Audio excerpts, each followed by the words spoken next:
ভোলায় ফের বাড়ছে ডেঙ্গুর প্রকোপ। এ নিয়ে বিস্তারিত জানাতে যুক্ত হচ্ছেন সহকর্মী ছোটন সাহা। ছোটন, গেল 24 ঘন্টায় কতজন ডেঙ্গু রোগে আক্রান্ত হয়েছে এবং হাসপাতালের কি অবস্থা, বিস্তারিত জানাবেন। তো হ্যাঁ, যেমনটি বলছিলেন যে গত 24 ঘন্টায় কিন্তু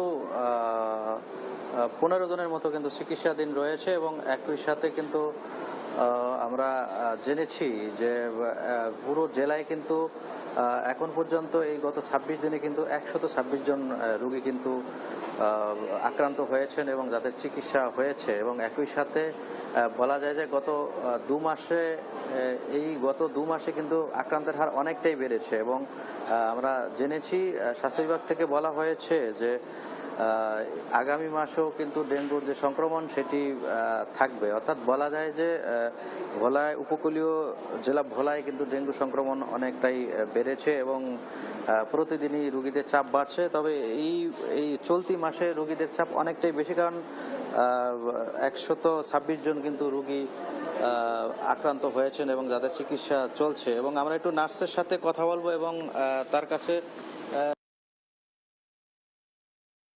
চাপ কেমন আছে হাসপাতালে। ডেঙ্গু রোগীর কথা বলতেছেন? ডেঙ্গু রোগী এখন আগের থেকে হসপিটালে ভর্তি অনেক বাড়ছে, আগের থেকে বেড়ে গেছে। আর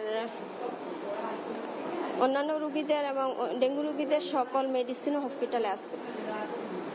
ধন্যবাদ। যেমনটি শুনছিলেন তো যে যারা ডাক্তার এবং নার্স রয়েছেন তারাও কিন্তু রোগীদের সেবা দিতে গিয়ে অনেকটা হিমশিম খাচ্ছেন, যেহেতু অন্যান্য সময়ের তুলনায় এখন এই চাপটি বাড়ছে। এবং স্বাস্থ্য বিভাগ থেকে বলা হয়েছে এই ডেঙ্গু সংক্রমণ নিয়ে আসলে আতঙ্কিত না হয়ে অভিভাবকদের বেশি আরো সচেতন হওয়ার কিন্তু আহ্বান তারা জানিয়েছেন। তো এ ছিল আমার কাছে ভোলাতে ডেঙ্গু সংক্রমণ নিয়ে সর্বশেষ তথ্য। তোয়া।